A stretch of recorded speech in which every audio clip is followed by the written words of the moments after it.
Donc, pendant ce sabbat, le pasteur a demandé de porter la parole. Une parole qu'il a préparée pour nous et une parole que le Seigneur a trouvé bon de nous communiquer parce que nous vivons des moments très particuliers.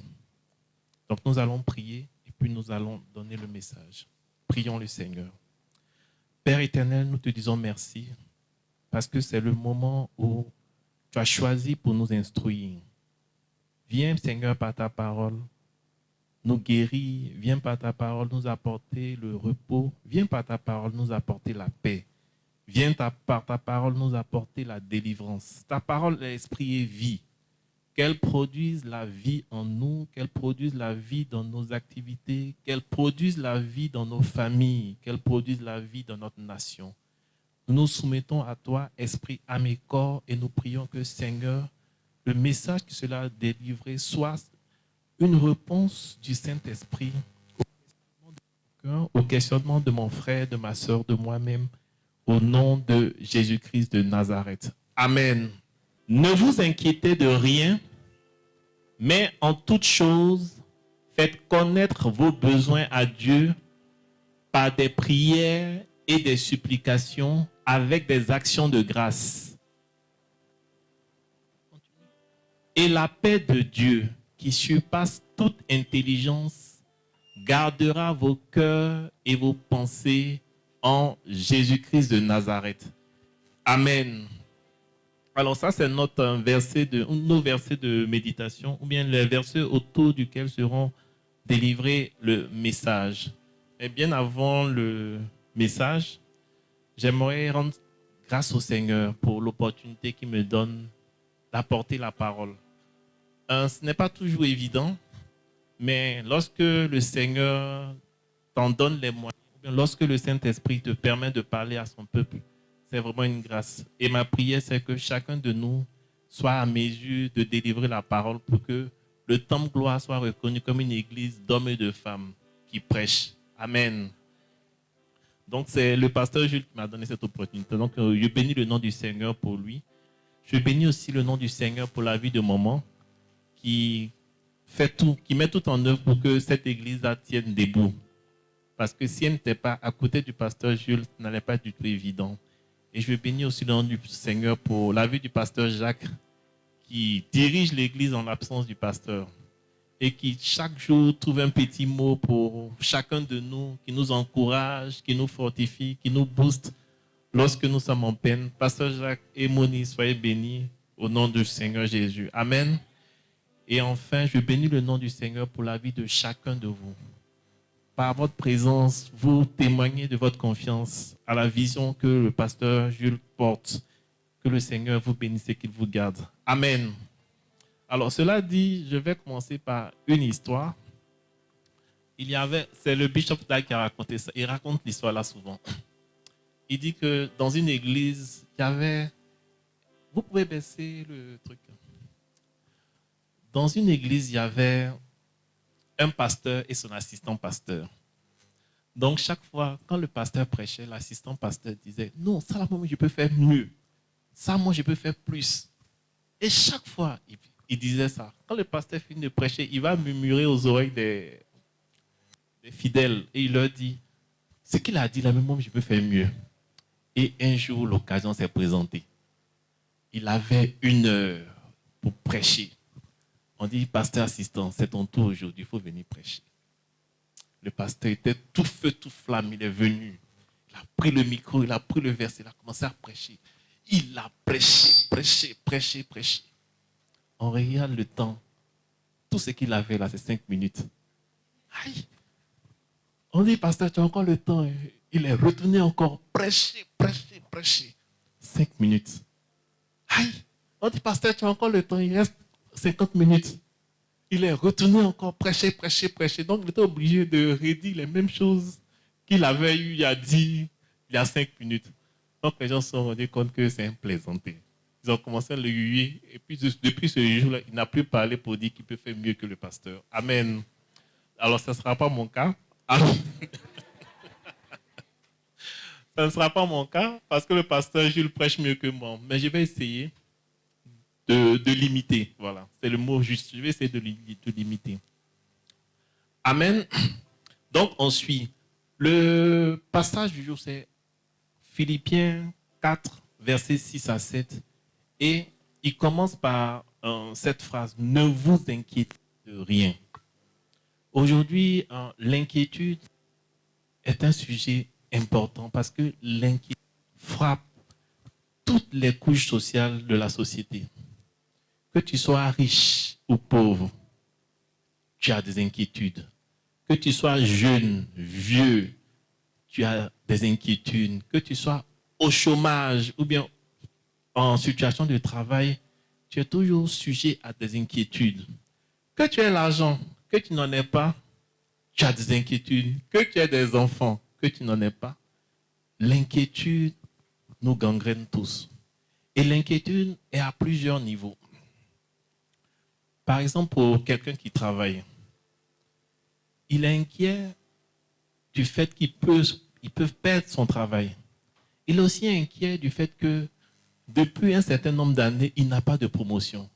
Il est inquiet parce que son patron ou bien son chef d'entreprise ou bien son responsable direct le déteste. Il est inquiet parce que ses collègues de travail le battent aussi. Ah, vous savez ça? Ou bien je dis des choses qui ne sont pas autant de gloire ici. C'est ça? Ça n'existe pas. Oui. Il y a des gens qui bassent leurs collègues de travail. Il y en a même qui se lavent avec des potions. Quand ils passent à côté de toi, l'odeur te fait quitter le bureau. Et ça, c'est dans le cas du travail. Ce sont des choses qui existent. Il y a le président des intercesseurs d'Afrique qui disait qu'il faut plus d'onction pour quelqu'un qui travaille dans le monde séculier qu'un pasteur. Parce que lui, il est avocat. Il dit, il y a certains collègues avocats qui, avant de plaider une cause, vont déposer leur toge, la robe d'avocat là, dans un coin, dans un bois sacré. C'est-à-dire, quand il finit de déposer sa toge là-bas, ça fait au moins une semaine. Quand il porte ça, tout ce qu'il va dire, le juge va dire oui, tu as raison. Et puis toi, tu perds ta cause. Même si les éléments prouvaient que c'est toi qui devais normalement gagner. Donc, il disait qu'en tant qu'avocat, il a besoin de plus d'onction qu'un pasteur pour venir prêcher. C'est pour vous dire que lorsque tu travailles, tu n'es pas exempt des inquiétudes. Et quand tu es au chômage maintenant, ta prière, c'est que Dieu ouvre une porte.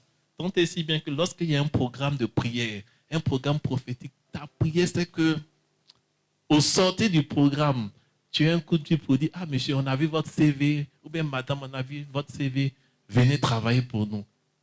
Quand tu vas travailler aussi, tu auras encore les difficultés. Quand tu es marié, tu te dis, quand je n'étais pas marié, j'étais bien, je pouvais sortir quand je voulais, tout ça. Maintenant, tu es là, tu ne peux pas sortir, tu ne peux pas faire ci, tu ne peux pas faire ça. Maintenant, ceux qui ne sont pas mariés, ils disent, à quand mon tour? À quand ma victoire? Donc, les célibataires regardent les mariés avec envie, les mariés regardent les célibataires avec envie. Amen. Quand tu es jeune, tu dis, non, quand je vais grandir, il y a des sauces que je ne vais pas manger. Non, non, non. Il y a des sauces que je ne vais pas manger chez moi. On ne va pas manger djungla, on ne va pas manger sauce claire. En tout cas, comment j'aurai ma maison? Non, voilà. Je vais faire ci, je vais faire ça. Quand tu travailles maintenant, là, tu te dis, vraiment, quand j'étais chez papa, j'étais mieux. Amen. Vous savez, un jour, maman venait, elle revenait du travail. Ce jour-là, j'étais dans la douche. Et puis elle montait l'escalier. Et on avait allumé toutes les lumières de l'escalier. Elle est montée comme ça. Et comme moi j'étais dans la douche, c'est moi qui l'ai entendu. Elle a soupiré. Elle a Seigneur, ils vont travailler un jour. Et puis ils vont travailler un jour. Et puis ils vont comprendre. Maintenant, aujourd'hui, là, dès qu'il y a une petite lumière qui est allumée, c'est moi maintenant qui dis, qui est allumé ici? Amen. C'est pour vous dire qu'à tous les niveaux, on est sujet à des inquiétudes. À tous les niveaux, on a du stress. C'est bon? Et le stress, même, lorsque je préparais le message et que j'ai vu cette information-là, ça m'a fait sourire et puis ça m'a dit, ça là, il faut quand même un certain niveau de revenus pour pouvoir détecter ça. Le pasteur me dit que les chiens ont le stress et ça leur donne l'AVC. J'ai dit, ah, pasteur, ça là, AVC de chien de pauvre. C'est-à-dire le propriétaire lui-même, il est parti à l'hôpital. C'est le chien, on va à l'hôpital et puis le vétérinaire va lui détecter un AVC. Si tu as commencé, et puis bizarrement, nos chiens ils sont tellement intelligents, ils savent quand on va pas les envoyer à l'hôpital. Donc, ils ne tombent pas malades, mais quand il sait que sa maladie est grave, il prend poliment ses bagages et puis il va mourir quelque part. N'est-ce pas? Ou bien, quand toi-même tu sais qu'il est malade, là, tu cherches les gens qui mangent les chiens pour dire, ah, j'ai un chien ici, là. Il faut venir le prendre, tu vas le manger. Mais les chiens qui sont dans les grandes maisons, les maisons des riches, là, dès qu'ils ont un petit bobo, c'est là qu'ils appellent le pasteur Jules, viens le voir. Et puis le pasteur Jules peut avoir le courage pour dire, ton chien fait un AVC. Ton chien fait un AVC. Sinon, depuis que moi je suis là, je n'ai jamais entendu un chien qui a fait AVC.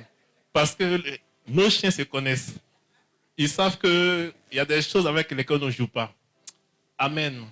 Donc, l'inquiétude produit l'AVC. Et aujourd'hui, si nous remarquons que le taux d'AVC a augmenté, c'est parce que les gens sont inquiets. Les gens sont stressés. Les gens ne savent pas à quel sein se vouer. Parce que même dans le ministère, il y a le stress. Venir avoir une œuvre comme le Temple Gloire, ou bien avoir une œuvre sur laquelle tu es établi, et puis te rendre compte que l'œuvre ne croit pas. C'est un sujet de stress. Savoir que tu as un peuple à nourrir, et puis être au samedi, ne pas savoir le message que tu vas préparer pour eux. Est-ce que ça va changer leur vie? Est-ce que ça va toucher leur vie? C'est une preuve de stress, c'est une œuvre dans laquelle le Seigneur te demande de te confier à lui pour que lui-même il puisse prendre en charge tes fardeaux. C'est la raison pour laquelle aujourd'hui, le Seigneur nous apporte ce message-là. Ne vous inquiétez de rien. On est d'accord? Ne vous inquiétez de rien. Que ce soit des finances, le Seigneur nous dit de ne nous inquiéter de rien. À propos même des finances, je vais vous raconter une autre histoire. Ça, c'est une autorité du pays qui me l'a raconté. Il dit, l'autorité là disait que lorsqu'elle a perdu son papa, quelqu'un qui avait l'argent, lorsqu'il a entendu le décès de son père, il s'est mis à pleurer. Et il pleurait pas parce que son papa était parti. Son papa était parti, ça faisait mal, mais il pleurait parce qu'il n'avait pas d'argent pour l'enterrer dignement. Donc, dans une grande maison, toute la maison pleurait. Et il a eu la visite. La visite de personnes qui l'avaient aidé lorsqu'il était au pouvoir. Donc, les gens là sont venus, c'était des jeunes gens. Ils lui ont dit, ah vraiment, tonton, on a appris que papa est parti, on est venu pleurer avec toi. Ah, ce sont des choses que tu entends, mais tu n'entends pas bien. Et tu entends la parole, mais tu refuses de comprendre. Il dit, bon, c'est qu'il est sûr, on est en train de venir, mais tiens cette petite enveloppe, le temps que nous puissions aussi nous concerter pour revenir encore. Les enfants ont fini de parler jusqu'à bon. Ils sont venus faire Yako à leur tonton. Quand ils sont sortis, il a pris l'enveloppe. Il l'ouvre. Il dit, il y avait 5 millions dedans. Il dit, c'est là mon séché un coup. Ah. Il s'est levé. Il dit, bon. Taisez-vous, le vieux sera enterré dignement. Il dit, le vieux sera enterré dignement. Et il continue pour dire que lorsque ils ont eu à organiser les funérailles de son père, en termes de numéraire, en termes d'argent, ce que les gens ont apporté là, ça équivalait à 36 millions.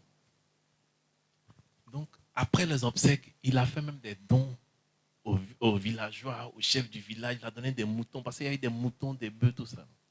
Pour quelqu'un qui était inquiet, Dieu est intervenu de façon extraordinaire dans sa situation. Amen. Je prie que ce soit ton cas.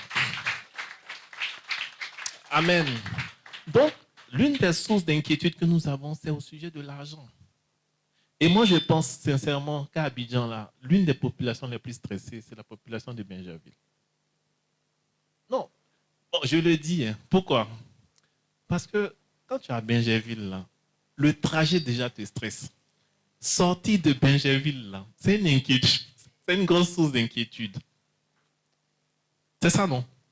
Sortir seulement de Bingerville, là, tu n'as pas encore eu l'argent, hein, mais sortir de Bingerville, là, c'est une source d'inquiétude. Ensuite, rentrer encore à Bingerville. Tu vois. Donc, l'une des populations les plus traitées, c'est la population. Je n'ai pas fait les études pour ça, mais je pense que c'est la population de Bingerville, à cause des trajets. Et pourquoi on sort? On sort pour aller chercher l'argent. Parce que Ecclésiaste 10, 19 nous dit quoi? Ryan, tu as ça? Ecclésiaste 10, 19 nous dit quoi? On fait des repas pour se divertir, le vin rend la vie joyeuse et l'argent répond à tout. Amen. L'argent répond à tout. Donc, si tu n'as pas l'argent, il y a des solutions, mais il y a des réponses que tu ne peux pas apporter aux hommes qui t'écoutent. Parce que, quand on se dit la vérité, il y a certaines réunions, là, quand tu vas parler de ce qu'on dit, bon, tu as fini de dire ça, là, tu en vois combien? Ce que tu as dit là, c'est vrai. Hein? Ce que tu as dit là, nous on a entendu, on a même compris. Mais tu en vois combien? Quand tu as gratté ta tête, on dit, bon, ceux qui peuvent faire, là, n'ont qu'à venir parler. Ceux qui peuvent faire, là, ou bien quand quelqu'un a l'argent, on dit, mais est-ce que lui, il a fini de parler? Celui qui a l'argent, est-ce qu'il a fini de dire son truc? Il a fini de donner son avis. Et puis, c'est toi qui n'as rien, qui as les bonnes idées. Est-ce que vous comprenez? Donc, l'argent répond à tout. Parce que l'argent répond à tout. On le cherche jour comme de nuit. Mais si l'argent répond à tout, regardez ce que le Seigneur dit encore à propos du même argent qui répond à tout. Là. On va prendre Proverbe 23, 5. Proverbe 23, 5 nous dit à propos de l'argent, veux-tu poursuivre du regard ce qui va disparaître, car la richesse se fait des ailes et comme l'aigle, elle prend son envol vers les cieux. C'est-à-dire, quand tu te lèves le matin et puis ton objectif, c'est chercher l'argent, c'est comme attraper des oiseaux. Quand on est petit, tu vois, il y a des pigeons même, là, ils te narguent. Il vient à côté de toi, tu penses que tu peux l'attraper. Dès que tu veux l'attraper, il s'envole et puis il va devant. Tu dis, bon, il n'est pas allé au cheval. C'est comme ça l'argent fait. Donc, ceux qui cherchent l'argent, ceux qui ont pour habitude, pour objectif d'avoir des richesses, d'acquérir des richesses, voici ce qui leur arrive. C'est-à-dire, l'argent prend des ailes, l'argent s'envole. Donc, ce n'est pas un bon objectif que de chercher l'argent. Quoi qu'il réponde à tout. N'est-ce pas? Ceux qui se lèvent pour dire, moi je vais chercher l'argent, je vais chercher mon jet. C'est ce qu'on dit la plupart du temps. Non? Ils ne trouvent pas l'argent. Mais ceux qui ont pour objectif de rechercher Dieu, qui ont pour objectif de servir leur prochain, c'est ceux-là vers qui l'argent vient. L'argent, c'est un esprit. Le pasteur nous le dit toujours. L'argent, c'est un esprit. Quand tu le cherches, il fuit. Quand tu le fuis, il te cherche. Je prie que l'argent vous localise et qu'il vous cherche. Amen. Donc, nous recherchons tous l'argent. Et l'une des grosses sources d'inquiétude, c'est l'argent. Comment faire pour avoir l'argent? Comment faire pour nous préserver? Comment faire pour nous prémunir des disettes ou bien des désastres liés au manque d'argent? Moi, j'ai reçu quelqu'un il y a des années de cela à mon bureau. Il y a une section qu'on appelle la post-orientation. C'est-à-dire lorsqu'on finit de proclamer les résultats de l'entrée en 6e et du BPC, et quand on fait les affectations, les orientations en 6e et en seconde, il y a une partie de réclamation qu'on appelle la post-orientation. On a reçu un papa dont l'enfant avait été affecté dans un établissement privé. Il est venu pour qu'on mette l'enfant dans un établissement public où ils sont déjà près de 80-90 dans la classe. C'est-à-dire, si l'enfant n'est pas bon là, que tu le mets là-bas, on va le renvoyer. Mais le papa est venu pour qu'on le mette là-bas. On dit, mais papa, pourquoi tu veux qu'on fasse ça? Il dit non, parce qu'il n'a pas l'argent. Mais si nous, on ne le fait pas, il va remettre l'enfant au CM2 pour que l'enfant puisse repasser encore l'examen qu'il a eu à cause du manque d'argent. Je prie que ce ne soit pas ton cas au nom de Jésus-Christ de Nazareth. Alors pourquoi Dieu nous demande de ne pas nous inquiéter? Pourquoi Dieu nous dit de ne point nous inquiéter? L'une des réponses que j'ai trouvées, c'est dans la connaissance du nom de Dieu. Quand tu connais Dieu, tu peux te dire que tu ne dois pas t'inquiéter. Prenons par exemple les différents noms de Dieu en hébreu. On appelle Dieu El Shaddai. C'est-à-dire quand tu connais Dieu en tant que El Shaddai, le Dieu Tout-Puissant, tu n'as peur de rien. Imaginez-vous quelqu'un dont le papa est militaire. Même si tu as un enfant et puis toi-même tu es le dernier des soldats, tu as un V. Mais parce que ton enfant te voit avec une arme, il se dit que moi, mon papa, là, il peut frapper tout le monde parce que lui, il a un pistolet, n'est-ce pas? À plus forte raison, Dieu, qui a toute la puissance. Quand tu le connais en tant que El Shaddai, tu ne crains rien. Amen. Quand tu connais Dieu en tant que El Elyon, le Dieu très haut, c'est-à-dire, quand on parle de Dieu très haut, tout ce qu'on fait sur la terre, là, quand tu es en hélicoptère ou bien quand tu es sur une montagne, tu vois les êtres, même dans un immeuble, peut-être au 30e étage, tu vois que les hommes là, ils sont petits, petits, petits, petits. C'est-à-dire que ceux qui te faisaient peur lorsque tu étais en bas avec eux, là, quand tu es au 30e étage, tu les vois comme des microbes. Et quand tu as Dieu comme le Dieu très haut, mais quand tu connais Dieu comme le Dieu très haut, aucun problème ne peut t'effrayer parce que tu sais que ton Père, ton Dieu, a une solution à ce problème-là. Amen. Quand tu connais Dieu comme Jéhovah Jireh, le Dieu qui pourvoit à tous tes besoins, de quoi tu vas avoir peur? Quel que soit le besoin qui se présente devant toi, tu sais que ton Dieu a le pouvoir, a la capacité de pouvoir combler ce besoin-là. Donc, ne pas s'inquiéter est étroitement lié à la connaissance que nous avons de Dieu. Si nous connaissons notre Dieu comme nous devons le connaître, il y a des prières qu'on n'allait plus faire. Il y a des inquiétudes dans lesquelles on n'allait plus tomber. Ensuite, si nous connaissons Dieu comme Jéhovah Rapha, c'est l'Éternel qui guérit, c'est quelle maladie qui peut te faire peur? Parce que le Dieu que tu adores est la source de la santé. Le Dieu que tu adores est la source même de la vie. Donc, que ce soit un cancer, que ce soit quoi? Quelle maladie encore? Une lèpre, une tuberculose. Tu sais que Dieu que tu adores peut te guérir. Ensuite, Jéhovah Nissi, Dieu ma bannière. Quel que soit le combat qui va se présenter devant toi, si Dieu est avec toi, aucune armée ne pourra te faire peur. Amen. C'est ça? Donc, il faut que chacun de nous puisse intégrer qui est Dieu. Et cela passe par la méditation, par la connaissance que nous avons de sa parole. C'est sa parole qui nous dit qui il est. Si nous ne lisons pas sa parole, si nous ne la méditons pas, on ne saura jamais qui est notre Dieu. Dieu est patient. Il est au ciel, mais il nous a donné la terre.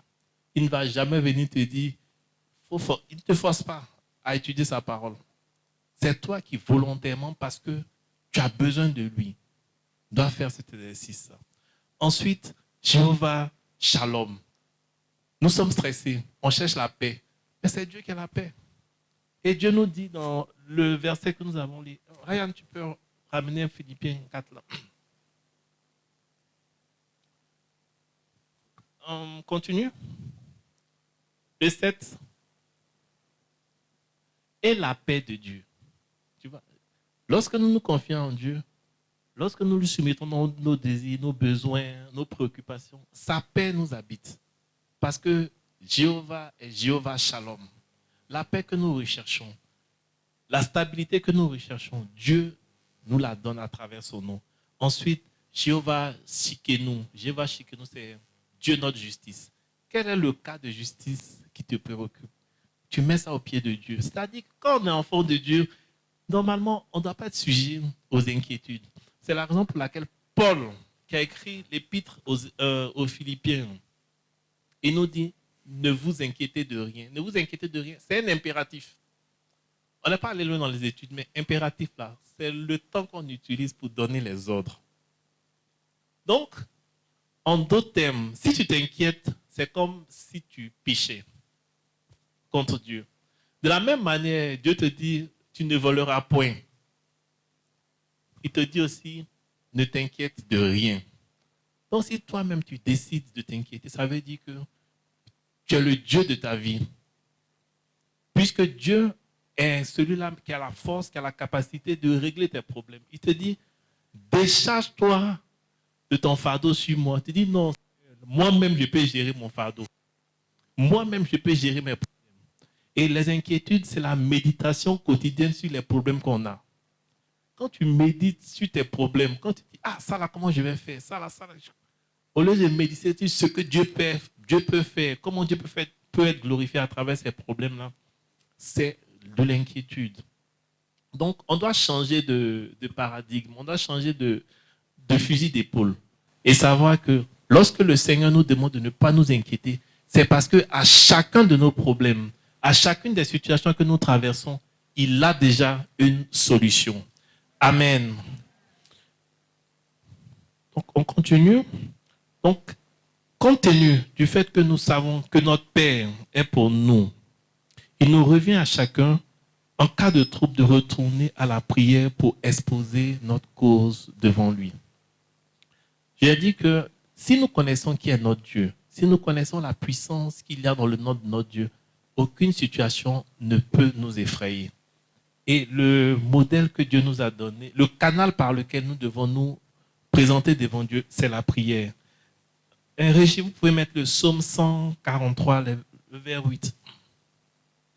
Psaume 143, vers 8. Fais-moi dès le matin entendre ta bonté, car je me confie en toi. Fais-moi connaître le chemin où je dois marcher, car j'élève à toi mon âme. On a vu dans les habitudes spirituelles cachées ou bien discrètes que lorsqu'on doit prier, c'est dès le matin. Ce n'est pas à 9 heures, ce n'est pas à midi, dès le matin. Et le matin, la plupart du temps, c'est entre 3 heures et 6 heures. Moi, j'ai eu la grâce d'accompagner ma maman quelquefois au village. J'ai eu la grâce de l'accompagner quelquefois au village. Et lorsqu'on partait, très souvent, il y avait des affaires à régler. Il y avait des problèmes à régler. Et vers 3 heures du matin, on appelait les gens. Bon, moi je dormais, mais j'entendais comme... Tu vois que dans le salon, il y a du remue-ménage.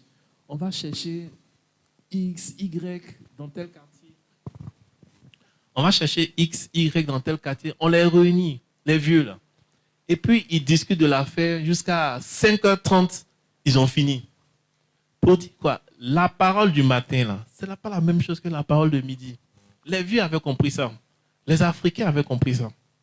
Il y a des choses, même les plantes, le principe actif de certaines plantes est plus élevé à certaines heures du jour qu'à d'autres heures du jour. Donc, il y a des plantes, pour voir leur puissance, il faut les cueillir peut-être avant que le soleil ne sorte. Donc, si toi, tu sais ça, et puis, c'est à midi, tu vas cueillir la plante. Tu vas dire, non, moi, mais ça n'a pas marché. C'est parce que tu n'as pas appliqué le principe. David nous dit, dès le matin, Dieu fait entendre sa bonté. Pour que tu puisses entendre la bonté du Seigneur, il faut te lever dès le matin. Il faut que déjà, tu te positionnes aux heures où Dieu veut te parler. N'est-ce pas? Il faut que tu te positionnes aux heures où Dieu veut te parler. Et tu commences par la louange. Pas Seigneur, donne-moi. Mais bénis le nom du Seigneur. Je vous ai donné quelques attributs du Seigneur. Jéhovah, notre justice, notre paix, notre santé, notre tout.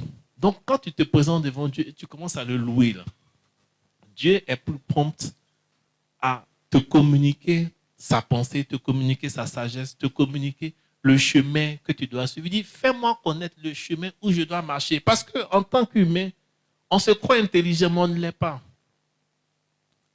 Il y a du remue-ménage. Qu'est-ce qui se passe? Donc, en tant qu'humain, on se croit intelligent, mais on ne l'est pas. Imaginez quelqu'un qui est dans un hélicoptère. Il voit ce que toi, tu ne vois pas à peut-être 15-10 km. Dieu, il est plus que dans un hélicoptère. Il voit toute la terre parce que c'est lui qui l'a créé. Non, il sait qui te guette. Il sait qui a dit de mauvaises choses contre toi. Il sait qui projette du bien contre toi. Donc, celui-même qui peut te guider, celui-même qui peut te donner la voie que tu dois suivre, c'est dès le matin qu'il faut le rechercher. Amen. C'est dès le matin qu'il faut le rechercher. Donc, chacun de nous est obligé de faire cet exercice. Bizarrement, on le fait facilement lorsqu'on doit travailler. Si je vous dis, venez demain matin à 6 heures pour prendre 1 million, je vous assure qu'il y a certains parmi vous qui vont veiller. Il y a certains parmi vous qui vont veiller pour ne pas qu'à 6 heures, là, ils soient en train de dormir. C'est quelque chose. On le fait pour le monde, mais pour Dieu, on ne peut pas le faire. Ça me rappelle le jour où j'ai appris que j'avais eu la bourse en deuxième année. En première année, je n'avais pas la bourse. Mais en deuxième année, j'étais malade. J'avais la migraine. Mon corps chauffait. Et puis, j'ai eu un coup de fil. C'était mon cousin qui venait de passer sur le campus. Il dit, comment tu vas? Il dit, ça va. Bon, le ça va de routine. Il dit, mais est-ce que tu es passé sur le campus? J'ai dit, non, je ne suis pas passé sur le campus. Il dit, mais j'ai vu ton nom sur la liste des boursiers. J'ai dit, ah bon? Il dit, non, demain matin, il faut venir chercher 240 000. J'avais 10 000 francs comme argent de poche chaque mois. On me dit de venir chercher 240 000 en un coup. C'était la première fois que j'entendais cette somme. J'ai dit, le mal de tête a disparu. Mon corps s'est glacé un coup comme ça. Non, maintenant, il faut me voir en train de calculer le matin. Très tôt, je suis rentré dans le bus. Je suis parti. À 6h30, 7h, j'étais déjà sur le campus. Quand j'ai pris ma bourse, on dirait qu'il y avait des coussins d'air sous mes pieds. Je pensais que tout le monde était voleur. Je pensais que tout le monde voulait me voler mon petit argent. Amen. Donc, ça peut vous dire que tôt le matin, Dieu nous attend. Donc, ma prière, c'est que, en tant que membre de gloire, tôt le matin, nous puissions chercher Dieu et entendre sa parole. Amen. Proverbe 3, versets 5 à 6. On dit, confie-toi en l'Éternel de tout ton cœur et ne t'appuie pas sur ta sagesse. Ici, dès le matin, là, ça veut dire quoi? Lorsque nous confions au Seigneur, on ne doit pas le faire d'un cœur partagé. C'est-à-dire, nous nous approchons du Seigneur, mais ça doit être rempli de foi, rempli d'assurance. Savoir que lorsque nous demandons au Seigneur une direction, lorsque nous demandons au Seigneur d'intervenir dans une situation, Dieu est capable de le faire. Et ne pas, comme moi j'ai eu à le faire, m'appuyer sur ma propre sagesse, pensant que tous ceux qui étaient autour de moi voulaient me voler parce que j'avais eu 240 000. Non. Il faut se confier vraiment au Seigneur à travers la foi. Parce que ne pas s'inquiéter, ça veut dire que tu as suffisamment foi dans le Seigneur pour lui faire confiance. Tu as suffisamment mis ta foi dans sa parole pour lui faire confiance. Si Dieu dit de ne pas t'inquiéter de la maladie, ça veut dire que tu sais que Dieu peut te guérir. Si Dieu dit de ne pas t'inquiéter pour tes besoins, ça veut dire que tu sais qu'il peut pourvoir à ces besoins-là. Si Dieu dit de ne pas te soucier pour ton avenir, ça veut dire que tu as confiance que Dieu peut prendre en charge ton avenir. Amen. Alors, face à l'inquiétude, qu'est-ce que Jésus-Christ lui-même il a fait? Et c'est là que nous allons terminer. Face à l'inquiétude, qu'est-ce que Jésus-Christ lui-même il a fait? On va prendre Matthieu 6, verset 19. Regardez ce que Jésus dit de l'inquiétude. Matthieu 6, 19. Regardez, on avait lu chose, proverbe par rapport au trésor qui s'envolait, aux richesses qui s'envolaient. Regardez ce que Jésus nous dit. Ne vous amassez pas des trésors sur la terre, où la teigne et la rouille détruisent, et où les voleurs percent et dérobent. Continue. Mais amassez-vous des trésors dans le ciel, où la teigne et la rouille ne détruisent point, et où les voleurs ne percent ni ne dérobent. Continue. Car là où est ton trésor, là aussi sera ton cœur. Vas-y. L'œil est la lampe du corps. Si ton œil est en bon état, tout ton corps sera éclairé. Continue.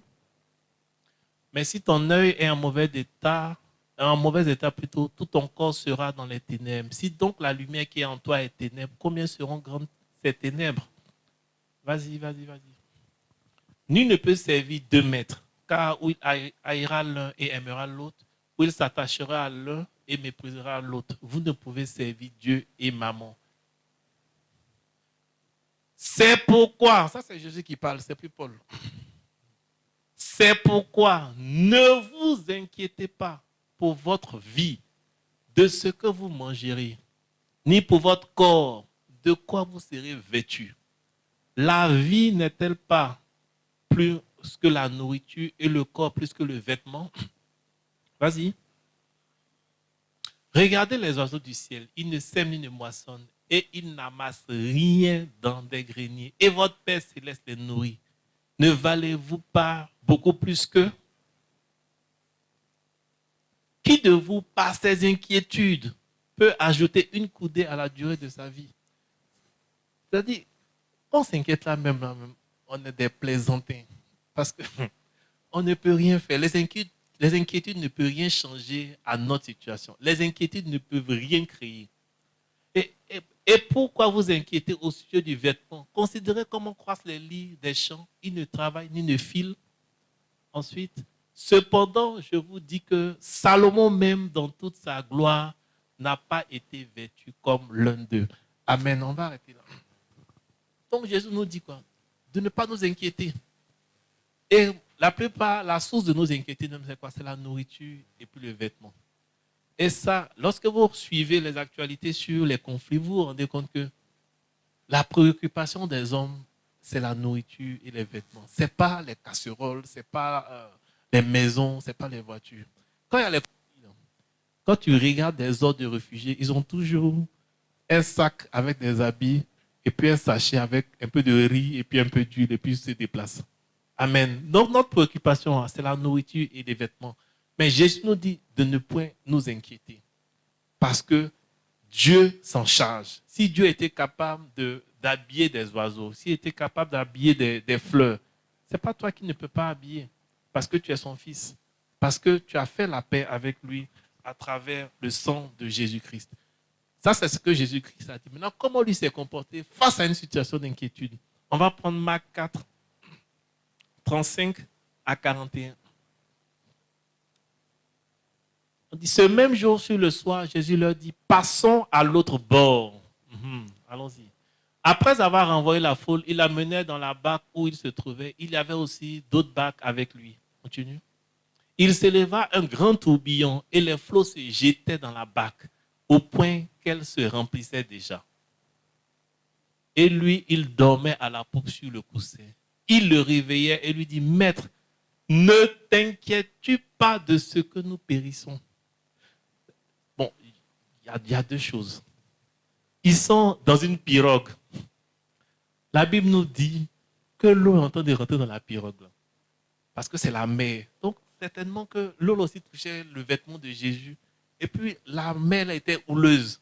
Mais Jésus savait que la mer ne pouvait pas l'engloutir. La mer n'avait pas le mandat de le tuer. Donc, ce n'était pas son problème, il dormait. Maintenant, ses disciples qui sont avec le Créateur de toutes choses, qui sont avec le Créateur de la vie, viennent lui dire, ne t'inquiètes-tu pas de ce que nous périssons? Pourtant, lui leur a dit, ne vous inquiétez de rien. Ne vous inquiétez pas. Mais ils veulent forcément que le Seigneur s'inquiète pour eux. Et dans la suite, Ryan, s'étant réveillé, il menaça le vent et dit à la mer, silence, tais-toi. Et le vent cessa et il y eut un grand calme. Amen. Que le Seigneur menace les vents et les tempêtes de ta vie au nom de Jésus. Amen. Que le Seigneur menace les tempêtes de ta vie au nom de Jésus. Que tout ce qui s'est élevé dans ta vie comme tempête se calme au nom de Jésus-Christ de Nazareth. Amen. Enfin, on va prendre le dernier passage, Luc 22, 40 à 46, pour voir comment Jésus-Christ s'est comporté face à une situation d'inquiétude. On dit, lorsqu'il fut arrivé dans ce lieu, il leur dit, priez afin que vous ne tombiez pas en tentation. Vas-y. Puis il s'éloigna d'eux à la distance d'environ un jet de pierre et s'étant mis à genoux, il pria, disant, Père, si tu voulais éloigner de moi cette coupe, toutefois que ma volonté ne se fasse pas, mais la tienne. Alors un ange lui apparut du ciel pour le fortifier. Qu'un ange apparaisse du ciel et vous fortifie au nom de Jésus-Christ. Dans quelques situations d'inquiétude, de trouble dans laquelle vous vous trouvez, qu'un ange apparaisse du ciel et vous fortifie au nom de Jésus. Alors ici, c'est Jésus qui est en face à la plus grande mission à laquelle il a affaire. C'est-à-dire, il a été crucifié avant la fondation du monde. Et maintenant, il devait réaliser cela physiquement. Mais quand il a vu le mouvement, il s'est dit non, ça, c'est chaud. Donc, il est parti, comme Paul nous l'a conseillé, apporter son besoin dans la prière à Dieu. Il a prié et le Seigneur lui a envoyé un ange pour le fortifier. Et après cela, il est parti courageusement, il est parti victorieusement à la croix. Amen. Que chaque fois que vous êtes confronté à une situation difficile, le Seigneur vous envoie des anges pour vous fortifier au nom de Jésus. Amen. Alors, le pasteur a préparé une prière pour nous. Je pense que cette prière-là, nous allons la mettre dans le groupe. Qui est sur le groupe de l'église? Ah, les autres ne sont pas, ou bien les autres ne lisent pas. Ils ont mis le groupe de l'église en veilleuse. Vous ne savez pas qu'il y avait un groupe? Il y a un seul groupe, non? Donc, la prière, elle est disponible. Elle est longue. Normalement, on devait la faire, mais si on la fait, vous allez dormir. Hein? Donc, on va la mettre au tableau. On ne va pas la lire. Mais j'ai demandé au pasteur de la mettre dans le groupe pour que si quelqu'un veut s'en inspirer, il s'en inspire pour prier dès le matin au nom de Jésus-Christ de Nazareth. Amen. On va se lever. Nous avons fini. On va prier le Seigneur et on va lui demander de nous donner un esprit qui s'éveille dès le matin. Prie pour toi. Même si tu as dormi pendant le culte, il faut prier pour toi. Demande au Seigneur de te donner un esprit nouveau. Demande au Seigneur de te fortifier. Demande au Seigneur de t'accorder la grâce de pouvoir le rechercher dès le matin. Amen. Prions le Seigneur. Père, je vais te prier pour chaque membre du Temple Gloire, te prier pour nous, te prier pour notre vie. Accorde-nous la grâce, Seigneur, de te rechercher dès le matin, Seigneur. C'est toujours pas facile, mais par ta grâce et par les orientations que tu donnes à chacun de nous, tu nous donnes aujourd'hui le privilège, l'opportunité de te chercher dès le matin. C'est à ce prix-là, Père éternel, que nous allons dominer sur les inquiétudes. C'est à ce prix-là, Seigneur, que nous allons régner loin du stress, loin des AVC, loin de tout ce qui, éternel, mon Dieu, peut causer, éternel, des sources d'inquiétude dans nos vies. Sois béni, sois élevé au nom de Jésus-Christ de Nazareth.